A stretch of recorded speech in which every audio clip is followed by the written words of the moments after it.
Buenas tardes, mi nombre es Santiago Caprio y ahora vamos a hablar sobre las estratificaciones y los paramentos en nuestro objeto de estudio, que son los edificios en altura, entre unos 8, 9, 4 y hasta 13 pisos. Bien, como recién les comentaba, nuestros paramentos, y como en otro episodio habíamos empezado a conversar y ahora lo vamos a refrescar, ¿cuáles son estas características que van a tener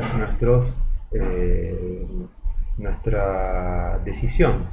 en la envolvente que tenga nuestro edificio? Y estos paramentos son cada una de las caras de todo este elemento constructivo vertical, que puede materializarse de n maneras, de muchas formas, hasta inclusive puede llegar a ser fija, puede ser opaca, puede ser translúcida, puede ser móvil, puede ser dinámica. También acá podemos volver a refrescar que las condiciones naturales, estas variables, pueden y deben estar determinadas por el tipo de actividad que se realiza según el programa arquitectónico del edificio en el que estamos trabajando.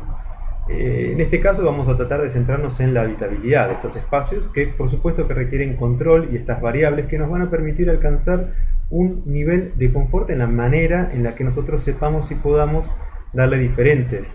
características a las diferentes capas o lados de nuestro elemento construido. El cerramiento es este sistema que tiene que ser eficiente a las determinadas exigencias a las que nuestro edificio va a estar sometido. Entonces vamos a tratar de encuadrar cuál es esta clasificación en donde vamos a tratar de centrarnos en este momento. Bueno, en algún otro momento hablábamos de la importancia que tienen las clasificaciones para ayudarnos a sintetizar y a generar disrupciones en las hipotéticas decisiones que hacen al sistema construido genuino, puro, o alguna de las alternativas que estas nos pueden dar. Es por eso que en algunos casos conviene, como en este que estamos haciendo una separación de los aspectos que nos van a permitir clasificarlo por su capacidad portante, su grado tecnológico, su composición, su situación, si es en fachada, si es en cubierta, por su composición, multicapa que habíamos visto, en monocapa, por su grado de tecnología o por su capacidad portante. En este caso vamos a tratar de centrarnos en las fachadas, en las multicapa y en las ventiladas o convencionales.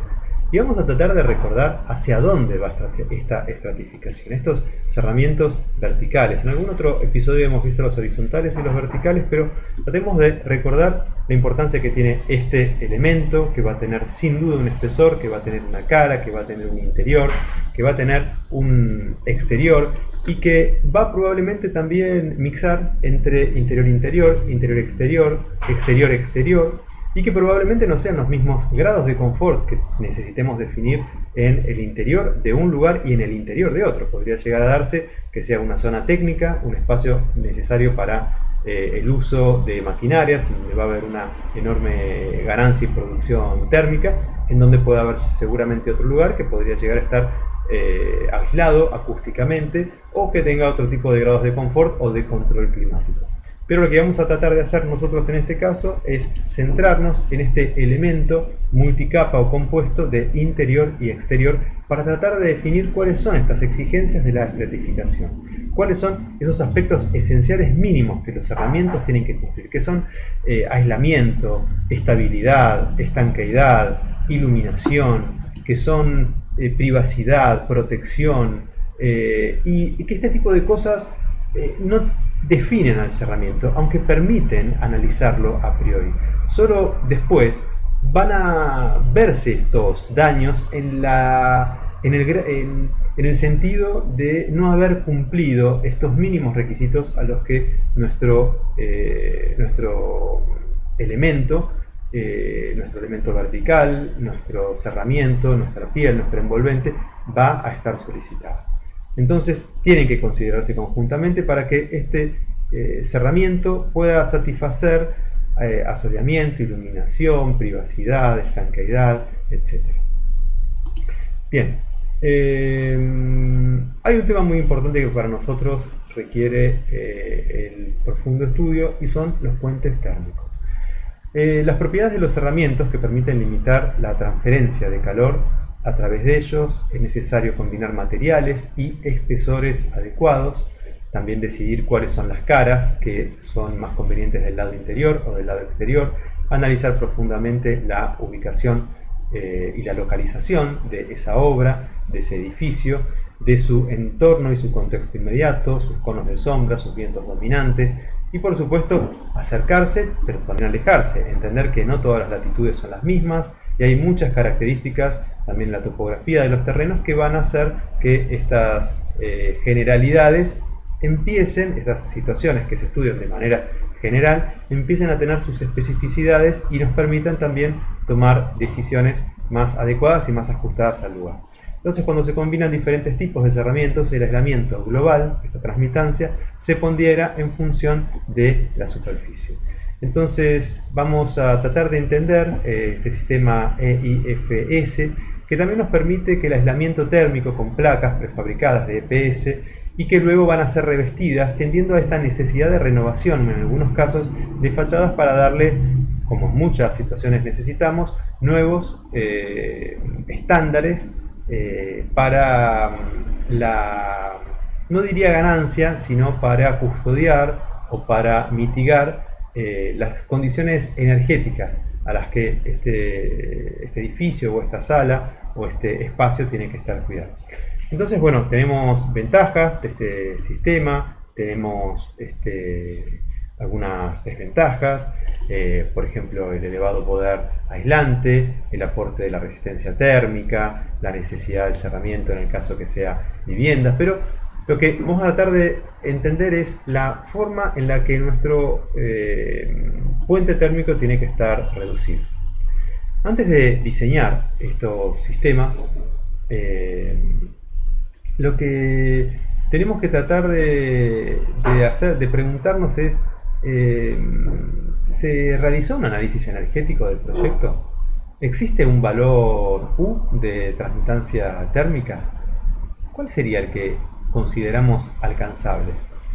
Este tipo de preguntas y este tipo de condiciones nos van a no solamente orientar, sino sobre todo nos van a confirmar que la toma de decisiones sobre la composición y la decisión y el diseño de los distintos estratos y de los paramentos que tienen las diferentes caras de nuestro edificio sean de éxito. Estamos aparentemente alejándonos de una cuestión estético formal, pero en realidad lo que nos estamos acercando siempre es al concepto filosófico de la aestética, que no es tan importante el juzgar en lo bello o lo bruto a una piel, a una decisión formal, sino que sobre todo tiene que responder a un concept, que tiene que responder a un propósito, y que por ejemplo esto es lo que le va a dar el verdadero carácter, con lo que si esta forma y este estudio es lo que me permite que mis valores de U, mis valores de B, nuestros valores de RSI, de RC, nos permiten todos estos aspectos que fuimos viendo en la física aplicada, son acordes, esto nos va a ir asegurando y acercando a una toma de decisión que sea ajustada al proyecto. Entonces, determinar cuán ancho es el sistema es en algunos casos una base, ¿sí? Como condición específica. Aquí estamos viendo algunas diferentes alternativas en sistemas de aislamientos térmicos, pero sobre todo en la composición que tienen estos paramentos. En el medio vemos una situación de zócalo, en el medio de una de fijación con una sección vertical. Hacia la derecha estamos viendo también esta situación pero de zócalo, pero enterrado, en donde esto continúa. ¿Y qué es lo que esto nos permite? Bien, tenemos distintos tipos de espesores, distintas variables. Tenemos, bueno, siendo el más común probablemente de los anchos del EPS va a ser de 8 centímetros, pero tenemos de 2,5 a 20 centímetros. Sí, no para adentrarnos en la importancia que van a tener los aislamientos térmicos, que los vamos a ver en algún otro episodio, lo que es importante que conozcamos a priori a la hora de determinar cuáles son los elementos compositivos de nuestro paramento, entender que no solamente hacen al espesor, sino también a las diferentes densidades. Y también hacernos algunas preguntas de las definiciones de nuestro envolvente. ¿Qué superficies van a separar los espacios acondicionados de los no acondicionados? ¿Dónde yo voy a poner toda la carga técnico-constructiva para darle una mejor prestación y donde progresivamente va a ser el mismo aire, las mismas calidades o las mismas zonas estancas que nos van a permitir esto. ¿Es un edificio público? ¿Es un edificio que da a la calle? ¿Qué riesgos de impacto voy a tener sobre este sistema? No es lo mismo diseñar un tipo de sistema de estas naturalezas bajo un alero en un tercer piso que uno que se encuentra al nivel de la vereda, al nivel de la calle, al nivel del espacio público, expuesto totalmente a las condiciones climáticas. Y tampoco es lo mismo de los últimos pisos, que su exposición al granizo, a la lluvia y al sol directo, hasta inclusive algunos diferentes térmicas, me refiero a las térmicas del aire, a las diferentes masas, a los diferentes momentos de calor que están sucediendo en el aire y que no se perciben a simple vista, pero que permanentemente existen. Entonces, en el mismo edificio, en la misma hora, yo tengo distintos tipos de temperatura y distintas exposiciones. Entonces, estas posiciones en relación a las herramientas, en relación a las carpinterías, en relación a las distintas elecciones que vamos a tener, al igual que el punto anterior, no es lo mismo diseñar este sistema para un muro normal o para una losa ventilada, para una zona de riesgo, de impacto o para una zona sísmica. Entonces estas diferentes soluciones de aislante se pueden mezclar, se pueden llegar a alternar y se pueden llegar a decidir no solamente los espesores sino los tipos de materiales en las diferentes caras. Esto no solamente genera un ahorro en términos monetarios, sino sobre todo nos genera una obra mucho más inteligente, mucho más limpia, mucho más lógica. Y bueno, para este tipo de cosas, tanto algunos sistemas, algunos anclajes, algunos clipados, nos van a ayudar a que el sistema sea lo más sólido y herméticamente posible. Seguimos viendo algunos otros detalles, están viendo aquí algunos muros, están viendo aquí en este caso algunas plantas, están viendo las maneras de terminarlo hacia adentro, cuando este elemento continúa, en los momentos en donde yo tengo que hacer una cinta, por ejemplo, en este caso que estamos viendo de dilatación. También los casos en donde voy a necesitar este acabado de marco con las diferentes alternativas de su materialidad. Pero, ¿qué pasa con las aislaciones? ¿Y cómo se fijan? Voy a tratar de que estas estén encoladas, que estén superficies adheridas con cintas de sellado, o probablemente sea necesario perforar estos muros. ¿Cuál es la decisión? ¿Por dónde pasan este tipo de cosas? ¿En qué casos me van a permitir una y otra? ¿Tiene que ver con la altura? ¿Tiene que ver con el tipo de material? En muchos casos es el fabricante quien lo sugiere, pero en muchos casos somos nosotros mismos los que tomamos las dobles precauciones de este tipo de cosas. Fijémonos también en este tipo de situaciones en donde al tener que girar, esto es una planta, a la que tengo que girar, ¿cómo hago para qué? Tengo que probablemente duplicar la densidad para que aquí evitar algún puente térmico y reducir en ese caso los espesores. Entonces son muchas las situaciones, muchas las variantes, también las condiciones estéticas en donde yo probablemente quiera esconder la presencia, esconder a la vista la presencia de los marcos, en donde este tipo de cosas también pueden ser importantes porque van a ser estos elementos con los que yo voy a tomar la decisión de cuál es el momento en donde voy a pegar y voy a fijar y voy a anclar mi premarco, dónde va a venir la carpintería, cuáles van a ser las situaciones garantizadas de la estanqueidad y de la garantía de su estabilidad mecánica de la carpintería. Y por otro lado también oscurecerla o esquermarla o esconderla, para que simplemente se vea por ejemplo el cristal, pero que ninguna de estas situaciones hayan quedado libradas a una simple decisión estética y no haber considerado los problemas y las decisiones que tengo que tomar, porque aunque yo no las tome,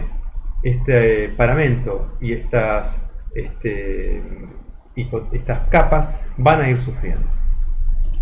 Bueno, aquí tenemos también algunas otras alternativas en donde vemos el encuentro, en donde estos elementos tienen que evitar esta irrupción del sistema, en algunos casos con cubiertas, en algunos casos con elementos de luminarias, de puertas, y que algunos de estos son existentes y, bueno, aquí aparecen algunos otros problemas y consonancias. Fíjense aquí las fijaciones, las diferencias de las fijaciones, hacia dónde es que voy a ir tomando las diferentes capas que, bueno, ustedes después van a poder descargar y ver en detalle cada uno de estos detalles. Pero estas comparaciones son sobre todo para que vean lo que sucede del otro lado de la moneda, a la hora de la toma de decisiones, y no como simples detalles constructivos, que hay N manera de resolver estas situaciones, no hay solamente una manera, y esto lo que trata de ilustrarles es la versatilidad que tienen los materiales a la hora de tomar previamente las decisiones, no solamente de las posiciones de las carpinterías, de los tipos de aislantes térmicos, sino también de cuáles van a ser estos elementos que nos van a distinguir, que nos van a representar en las decisiones para mitigar el impacto natural que tienen nuestros paramentos.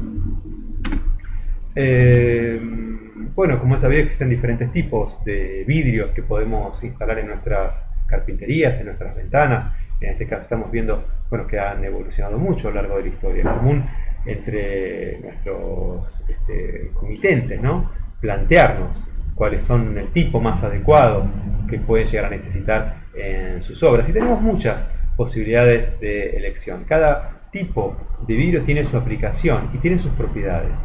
Y bien, en cuanto a los vidrios para carpinterías, los cristales para carpinterías, en sus distintas composiciones del silicio, las características principales, bueno, una de las primeras cosas que hacen a la toma de decisiones es el espesor que cada una de las láminas de cristal, y por otro lado cuántas cámaras, cuántos espesores de cámaras, e incluso qué tipo de gas va a ser el que lleve en el interior de la cámara. El vidrio puede hacer variar el presupuesto de una carpintería, inclusive de una ventana, de un cerramiento, pero es importante adecuarlo a las necesidades que en cada caso tengamos.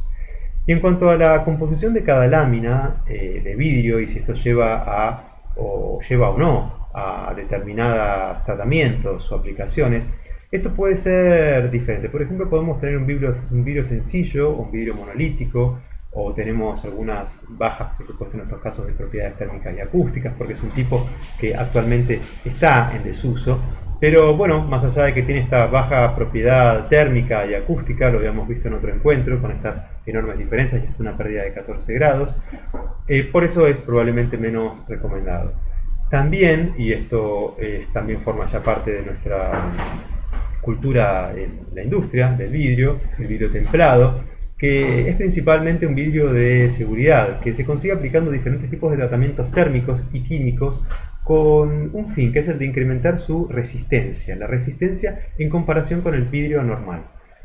Aparte de la mayor resistencia, otra característica o singularidad es porque en la hipótesis de alguna fricción o de algún impacto que pueda llegar a tener y que esto pueda terminar en la desgracia de una rotura, se va a fragmentar, se va a romper en trozos pequeños y nunca en trozos grandes y cortantes. Y esto también es una posibilidad en la que algunos tipos de vidrio cause daño al usuario o a los usuarios, en el caso que sean espacios compartidos o espacios comunes o espacios públicos, y por supuesto la incidencia del accidente es minimizado, y bueno, se suele utilizar en zonas donde es posible también de impacto, por ejemplo en lugares comerciales, en puertas de terrazas, en inclusive lugares que están conteniendo agua, mamparas de baño, estanterías. Pero bueno, estos son tipos de vidrio que también en muchos casos en la arquitectura comercial, en la arquitectura doméstica y residencial solemos utilizar. El float o el vidrio flotado es un vidrio que se utiliza para instalarlo sobre todo en carpinterías. Esto se debe o el nombre se debe a el cambio que hubo en la industria para hacer este tipo de cristales. Y es importante detenernos en este elemento, donde una de sus fuertes componentes es el silicio, es porque a la hora de estratificar un componente muy importante va a ser y hay muchos tipos y diferentes calidades de vidrio. Y a la vez, a diferencia del vidrio, uno de los primeros tipos de vidrio, es que se hace sobre planchas de agua y es lo que permite que cuando uno va bajando, ¿sí?, su punto de vista, su cabeza, esto lo que nos permite es ver prácticamente lo mismo que el ojo ve sin ninguna deformación. van a poder encontrar en obras o en arquitectura de más de 100 años, en donde si son los cristales originales, a medida que van cambiando el punto de vista, como si fueran cambiando de derecha a izquierda o de arriba hacia abajo, van a haber pequeñas bifurcaciones y diferentes alternativas que se dan por grados de angulaciones por la manera en la que el vidrio fue combinado. Pero este vidrio flotado o float es la combinación de diferentes capas y se fabrica a partir de esta mezcla de, bueno, de compuestos vitrificantes, como hemos mencionado, ¿no? Silicio, sílice, fundentes, también algunos alcalinos, estabilizadores como la cal. Pero todos estos son componentes primarios y se introducen en un horno para someterlos a un proceso de fundición. Y esa mezcla que fluye en una gran piscina o baño de estaño para enfriar esa lámina de vidrio, y así esta logra un grado de rigidez y va tomando diferentes estadios en su dureza, dando como resultado una lámina de altísima calidad y a su vez precisa aspecto físico, muy plano, del mismo espesor. Es por eso que, bueno, de ahí viene el nombre, como les contaba hace un ratito. Y bueno, y esta es una situación que se fabrica en planchas de vidrio, que se hace flotar sobre una capa de estaño fundido. Y bueno, también están los vidrios de baja emisión, se conocen también como vidrios térmicos, o ATR, o Low E, que son aislamientos térmicos reforzados. También, bueno, estos tienen un tratamiento de reducción del valor de U, que lo habíamos visto anteriormente, y ahora vamos a profundizarlo un poquitito. Y que esto también lo que consigue es reducir la radiación solar, mejorar la eficiencia energética de las ventanas. Y bueno, por ejemplo, también se utiliza en la fabricación de vidrios de doble cristal o doble vidrio, con cámara de aire para mejorar considerablemente la aislación térmica. El aire, piensen que es uno de los mejores aislantes térmicos, pero podemos ver en la faz de la Tierra, o en una galería, o debajo de una parra. Y bueno, el valor de U podría llegar a acercarse a 2,7. Tal vez también podemos mencionar el vidrio de control solar. Podemos también considerar los vidrios laminados, vidrios con cámara, triple acristalado, vidrios laminados específicos de seguridad, vidrios mallados. Pero volvamos a nuestra lógica de materiales, de la que veíamos recién, estas diferentes tipos de carpinterías tradicionales: madera, PVC, aluminio. Veamos que también sus prestaciones, sus distancias, sus luces van a ser probablemente diferentes. En algunos casos también los diferentes tipos de madera que vamos a tener que utilizar según la zona en la que estemos trabajando, y también los diferentes tipos de madera para las diferentes partes de estos paños. Con el aluminio vamos a ver enorme cantidad de perfiles, y cada uno de ellos, bueno, va a componer una lógica en el estándar de fabricación de las diferentes extrusoras y compañías de aluminio. Y bueno, por supuesto que después van a estar los armadores, que pueden llegar a tomar la decisión de no utilizar todos los perfiles que según la norma deben utilizar, con lo que es muy importante estudiar bien las puntas de estanqueidad, los desagües de marques, los diferentes tipos de calce, los sistemas de clipado, y también los refuerzos de acero que en algunos casos y algunos perfiles, por las luces que tienen que cubrir, necesitamos. La misma situación la vemos en el polivinilo, en el PVC, y por supuesto que vamos a tener también, más allá de sus valores comerciales, vamos a tener diferentes tipos de perfiles que lo van a hacer más rígido todavía. Vamos a adentrarnos en un tema que probablemente sea incómodo, pero no por eso menos importante, y es el de la lógica de la temperatura, de la transferencia de calor y la toma de decisión que tenemos que hacer con esto en relación a las diferentes temperaturas que tienen que tener los ambientes que deseamos. En algunos casos habíamos visto interior-interior, interior-exterior, exterior-exterior, pero hay muchas combinaciones. Entonces, ¿cuáles son? estas situaciones. ¿Qué pasa entre el ambiente 1 y el ambiente 2? ¿Son todos los parámetros iguales? ¿Son todos los parámetros de la misma materialidad? Entonces, estos parámetros, que no son lo mismo que el parámetro, estos parámetros que hacen a la incidencia de calor, al calor reflejado, al lugar en donde una temperatura es mayor a la del otro ambiente, cuál es la transmisión, cuál es la absorción. Entonces estamos empezando a entrar en la lógica de todas las situaciones que hacen al comportamiento hidrotérmico que nosotros llamamos CH.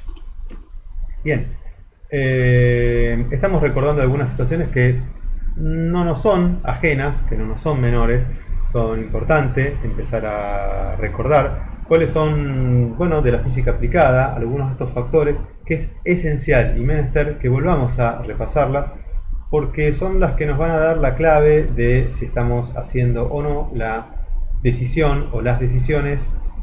individuales y de conjunto que hacen a la envolvente general y a los paramentos que tenemos que decidir. Bueno, aquí algo que espero que hayan en este momento podido ver de la placa. Nos estamos refiriendo al coeficiente de conductividad térmica, a los diferentes valores y a los diferentes materiales. En el caso del agua, del aire, fíjense lo que les comentaba hace un ratito, acá lo ven reflejado en una tabla numérica en 0,01, a diferencia del aluminio 209. Fíjense la importancia que van a tener los puentes, las conducciones y todas estas situaciones que se dan a través de los materiales, de sus ganancias, de sus pérdidas. Entonces, el coeficiente de conductividad térmica, lambda, mide el flujo de calor a través de un material de 1 metro de espesor y de 1 metro cuadrado de superficie durante 1 hora cuando la diferencia de temperatura entre sus caras es de 1 grado. Entonces, esta va a ser nuestro análisis. Ustedes sé que lo conocen bien, pero es muy importante empezar a recordarlo porque después de tomar la decisión de cuál es el material o los materiales, vamos a tener que hacer una suma, una composición y una exposición térmica con distintos balances térmicos en distintos momentos del día y en diferentes alturas de estos paramentos para estar seguros si las tomas de decisiones son adecuadas y también para fijarnos cuál no es la superficie, la ganancia de calor o la temperatura absorbida por el material o reflejada por el material. Entonces, volvemos a tomar esta situación conceptual de temperatura 1 y temperatura 2, la ganancia de esto, tenemos el espesor, tenemos la superficie, lo que hemos recorrido y que hemos analizado casi con profundidad y exhaustivamente, de la importancia que tiene esto y que en este caso no lo estamos viendo en monolítico, sino que lo estamos viendo en multicapa, y cuáles son las situaciones a las que nuestro paramento se va a ver afectado. Va a estar por convección, va a tener también situaciones de radiación y a la vez de conducción. Entonces, este tipo de cosas que, vuelvo a repetir, son indispensables para entender la transmitancia térmica, ¿sí? Y el inverso de la resistencia térmica, que lo habíamos visto siempre con este valor de U, cuáles son estas capas, esta hipótesis. Acá tenemos inversa de R, que es lo que hace un ratito les comentaba como su definición, que ustedes pueden siempre acudir a ella, pero en estos casos empezar a materializarla, hipotizarla, y como hace un instante empezaba a comentarles, pero quería que lo vieran especialmente con esta placa, es que más allá de tomar las decisiones proyectuales y las decisiones estéticas que hacen a la composición arquitectónica, es que después tenemos que recurrir a las fichas de nuestros materiales, de nuestros proveedores o de los institutos que regulan las calidades de los materiales para analizar cuáles son esos valores y para saber realmente lo que estamos haciendo, qué es lo que estamos proponiendo, porque aunque nosotros hayamos tomado la decisión o aunque alguien la haya tomado por nosotros, esa zona, esa área, esa superficie interior, esa temperatura interior, ese confort se va a ver afectado. Y también se va a ver afectado ese material y las diferentes alternativas de las capas. Aquí en la parte alta estamos viendo, como les contaba, la importancia y la construcción de este U. Y lo que también estamos viendo es qué es lo que pasa con U cuando tenemos multicapas. En la 1, en la 2, en la 3, y cómo estas R de la RT se van sumando y que sería T1, S1, T mayúscula 1 y así sucesivamente con las N variables de segmentos que compongan nuestro paramento. Entonces,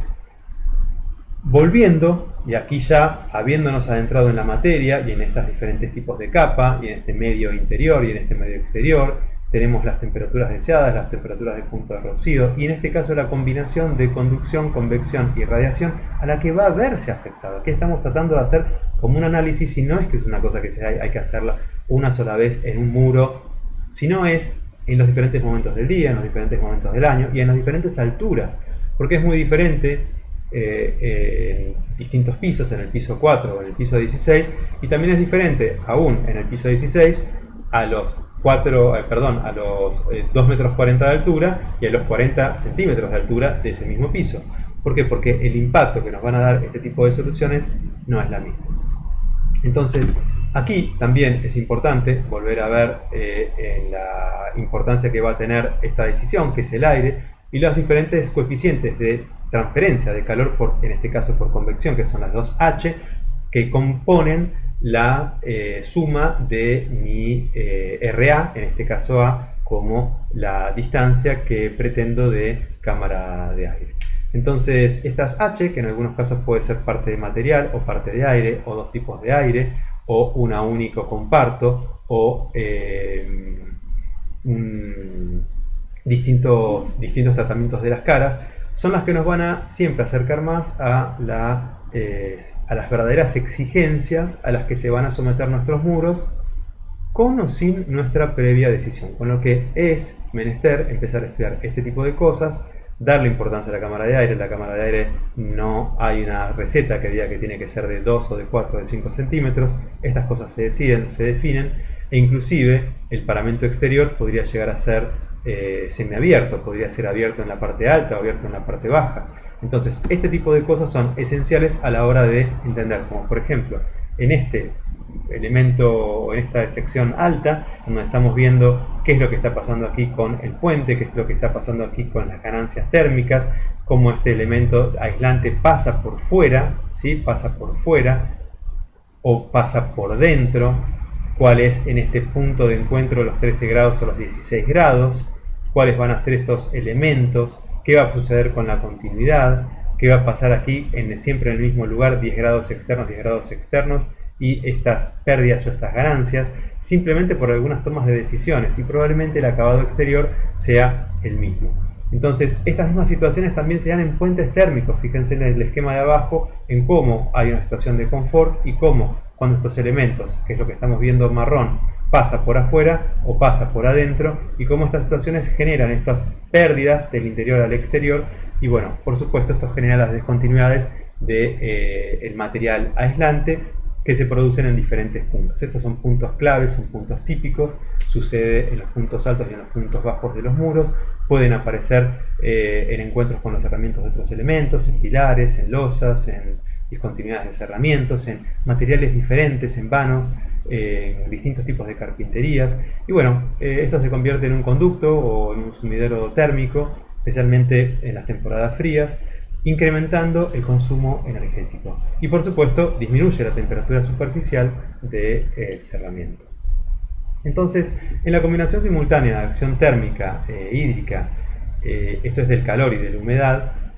el vapor de agua contenido en el aire sobre los materiales, es importante entender que estamos acercándonos a algo que en el comportamiento hidrotérmico es esencial, que son las condensaciones, los distintos tipos de condensaciones, los distintos tipos de humedades, los distintos tipos de humedades que van a ser condensación, capilaridad, humedad de obra, humedad de filtraciones, humedades accidentales. Pero, ¿qué es lo que tenemos que recordar? Que todos los materiales tienden, con el tiempo, y grábenselo, al equilibrio con las condiciones hidrotérmicas del ambiente. En algún momento, tarde o temprano, esa materia, ese material que ha quedado abandonado, que ha quedado aislado, que se le escapó el techo, que quedó en el medio de un bosque, que quedó a la intemperie, que por ejemplo una parte quedó debajo del agua, la tendencia va a ser que va a equilibrar las condiciones hidrotérmicas de ese ambiente en el que se encuentra. Y este cambio de condiciones hidrotérmicas supone a la vez una adaptación dimensional de dilatación, de entumecimiento, de rigidez o en algunos casos de falta de flexibilidad. Y el calor y la humedad del ambiente están relacionados a cada una de estas temperaturas a las que me expongo en los diferentes momentos del día, a las interiores y a las exteriores, y también cuando nos estamos refiriendo a los elementos o a los espacios internos, a estas distintas TI que tenemos. TI1, 2, 3, 4, porque bueno, progresivamente por las exposiciones, por los acercamientos, por también la aislación que tenemos en el piso, si debajo tenemos tierra, si debajo tenemos alguna caldera o algún otro elemento, todo esto va a hacer a el aire que pueda contener esta humedad máxima por encima, y que esto va a empezar a producir diferentes fuentes que van a generar esta condensación. Bien, acá tenemos algunos puntos, 1, 2, 3, 4, 5, en donde se dan distintos tipos de humedades, y aquí algunas de las que citaba anteriormente. Acá tenemos un clásico, a lo que han visto muchas veces, pero también ustedes tienen que empezar a usarlo, no solamente conocerlo y haber aprobado alguna materia o alguna disciplina de física aplicada, sino ver qué es lo que pasa con esta curva, con este punto de rocío, con esta presión de vapor ascendente, con esta temperatura en este recinto interior y con esta humedad relativa que vamos a medir en porcentaje. Entonces, acá podemos relacionar los valores de temperatura, seco húmedo, o de humedad absoluta y relativa, y también la línea de saturación que les comentaba hace un minuto con la curva, y también la presión de vapor.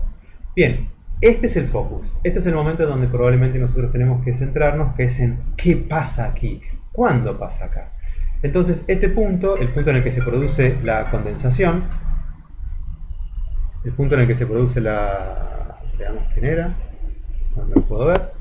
que se produce la condensación, la presión de vapor, la temperatura seca, y que esto se produce en un momento determinado, ¿sí? Este vapor de agua que sucede en un lugar específico se satura. Es súper importante entender cuál es este momento. Ahí el costadito lo tenemos para seguir teniéndolo ahí sotokyo, ahí bajo el ojo, para recordarlo, para mirarlo cada tanto y entender cuál es este fenómeno que se suele dar en los momentos de temperaturas bajas que se dan en el exterior y aparecen en los elementos barrera, ¿sí? Exterior e interior, y muchas veces en el cerramiento y hasta inclusive en la superficie de algunos cerramientos, ya que por la presencia del muro se impide el equilibrio entre ambos espacios y se produce este flujo de vapor de agua desde el lado de mayor presión, desde el interior, al de menor presión en el exterior. Entonces, de esta manera, estas gotas de agua, este vapor transformado, va a ir atravesando los diferentes materiales, aunque nosotros no nos demos cuenta, aunque nosotros no querramos, aunque nosotros lo desconozcamos, o aunque el usuario no lo haya visto, aunque haya quedado detrás de un material. Pero esto irá trabajando, irá generando una aceleración en la vida útil del material, en su porosidad, y bueno, normalmente componen la fachada y va a ir perdiendo presión este vapor hacia el exterior, pero a su vez la temperatura irá disminuyendo. Esto puede ocurrir durante un proceso de temperatura, y esto es lo que sucede cuando alcanza la temperatura de rocío. ¿Y qué es lo que vemos en este gráfico? Vemos algo, por supuesto, una representación abstracta de la realidad, en donde vemos algunos casos. En un caso no hay condensación, fíjense este R y el T, fíjense en el medio donde sí hay una condensación, y en el tercer caso también hay una condensación. ¿Cuál es la diferencia entre estas dos situaciones? Fíjense que las situaciones, los materiales, las exposiciones han permitido que esta condensación superficial e intersticial sean diferentes, y una se produzca a la vista del interior, que es la que vemos en el medio, y otra probablemente la desconozcamos hasta que sea lo suficientemente grande como para que llegue y empiece a verse en el exterior. Entonces, ¿hay maneras de solucionar esto? Por supuesto que hay maneras de solucionar esto, y son algunas de las que vamos a ver a continuación. Entonces, estas son las situaciones que aquí, a modo como de impacto, podemos decir, tenemos que entrar en razón que todo este tipo de condiciones a las que nuestros materiales se van a ver sometidos, tarde o temprano van a darse. Entonces, es muy importante no desconocer el crisol de condiciones a las que van a estar afectados nuestros paramentos, y hacer no solamente una buena y una sabia decisión de cuáles son los elementos que vamos a utilizar, sino también sus espesores, sus gramajes, sus densidades, y también cuáles son las caras que conviene poner de un lado y del otro para evitar este tipo de cosas que van a suceder en la materia, van a suceder en el paramento, van a suceder en el muro, van a suceder en la fachada ventilada, van a suceder en el cortingboard, van a suceder en la fachada integral, aunque nosotros no querramos. Entonces, es muy importante volver a este tipo de esquemas y entender cuáles son los riesgos que tiene y cuáles son las maneras de poder solucionarlo. Bien, cuando la temperatura de las superficies de los cerramientos, normalmente el interior, es menor que la temperatura de rocío, existe este riesgo de condensación, que es la que veíamos en el gráfico más aislado, que es la que vemos aquí nuevamente con este gráfico, y que es la que vemos en esta imagen, donde empiezo a traslucir a través de su, en este caso se ve un jarro, un revoque, una terminación, y donde yo empiezo a ver inclusive las juntas, pero más lo empiezo a ver en algunos rincones de estas manchas que aparecen cerca de los cerramientos, cerca de en este caso un taparrollo de una persiana, y también en los lugares en donde menos circula el aire, que es otro de los factores importantes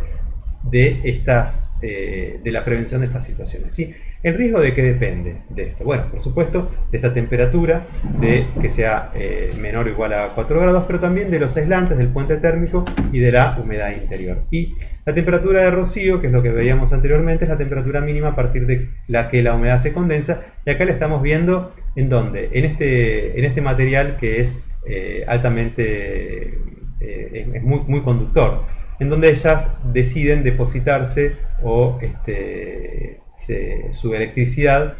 se acerca a estos átomos, y es por eso que rompe y elige romperse en un material y no en otro. Primero elige el metal, después elige el vidrio y en otros casos va a elegir la madera, etcétera, etcétera. Cuando se supera la presión de saturación, o lo que es lo mismo, ¿no? Esta situación de que es inferior al punto de rocío, aparece el riesgo de condensación. Entonces este riesgo de condensación intersticial aumenta cuando menor es la temperatura en el interior del cerramiento, y también influye el desequilibrio entre el aislamiento y la permeabilidad de los cerramientos, que es lo que veíamos en los primeros dos ejemplos. Y bueno, acá tenemos una situación en donde el riesgo depende, como habíamos dicho, del aislamiento, la permeabilidad al vapor, la temperatura, el punto de rocío exterior, y donde estamos viendo en el gráfico los distintos tipos de espesores, en los revoques, en el material interior, ¿cómo se llama? En el A, ayúdenme, en mi A, que es en la cámara de aire, que va a tener, por supuesto, arriba está indicado su espesor y su materialidad, y también va a haber un espesor con una elección hacia la temperatura exterior. Entonces, esta condensación puede existir simultáneamente con la condensación superficial, porque nadie nos dice que cuando hay una cosa no hay la otra, ¿sí? Uno puede estar sometido a más de una situación, y esto también dificulta a la hora de entender las patologías cuáles son estas situaciones. Pero llegando al punto de las humedades y de las condensaciones intersticiales, de igual modo que suele suceder y es corriente, ¿no?, en los puentes térmicos, ya que ellos se llega antes de la condensación de vapor, ya que es su inferior capacidad de aislamiento. Y en este cuadro de abajo, o en este esquema de abajo, lo que estamos viendo es esto que yo les contaba. Ya vamos a ver cómo vamos a evitarlo. Están viendo aquí los distintos tipos de presiones. Tenemos el lado exterior, y tenemos el lado interior, tenemos el lado exterior y tenemos el lado interior, y tenemos esta condensación que se empieza a dar en un lugar oculto. Pero esto no quiere decir que esto no va a debilitar, y esto aquí está representado, pero imagínense esta cosa negra en toda la altura, y en la altura que en algunos lugares se mete más y en otros menos, y que en otros, por la no circulación del aire interno, todavía se acerca más al lado exterior. Entonces, ¿qué es lo que pasa con estas situaciones? ¿Y de qué manera puedo yo sugerir una mejora? Bien, si esta cámara de aire tiene una posición desfavorable, en este caso del aislamiento térmico, y en este caso, en esta cámara de aire, en este A, tengo distintos espesores y distintos materiales que son los que me van a dar esta posición favorable del aislamiento térmico, en este caso del lado de la capa interior, que es la que yo más quiero resguardar, en donde la temperatura quiero que esto se resguarde. Y caramba, que son los mismos materiales, es el mismo espesor, pero la posición y la sabia elección de cuál es el tipo de elemento aislante es lo que va a evitar que desaparezcan algunos tipos de condensaciones que, a la hora de decidir cuáles son los elementos que componen mi paramento,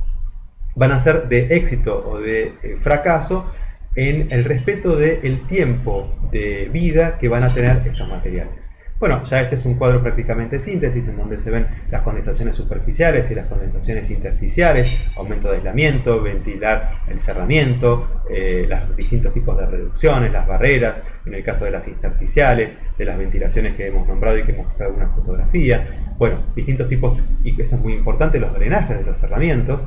Y aquí esto que yo llamo este cuadro síntesis, donde decimos, bueno, caramba, a todo lo que está sometido, lo que muchas veces dibujamos entre dos líneas, ¿no? Lo que es un muro, lo que es un paramento, y lo que son los distintos tipos de elementos, en donde vemos la presión hidrostática, la presión del viento, la gravedad, la convección, la difusión, el flujo de calor, la ganancia, el exceso de capilaridad, la absorción, la desabsorción, la evaporación, que también existe, pero no sucede permanentemente durante el día. Esto va a depender de la estación del año, va a depender de la temperatura exterior, va a depender del tipo de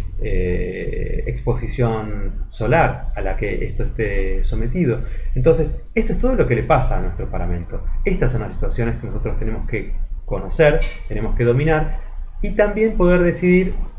qué quiero defender con qué. ¿Cuál va a ser ese espesor que probablemente me va a permitir mejorar o controlar o evitar la presión hidrostática? ¿Cuál es el material o la capa que yo voy a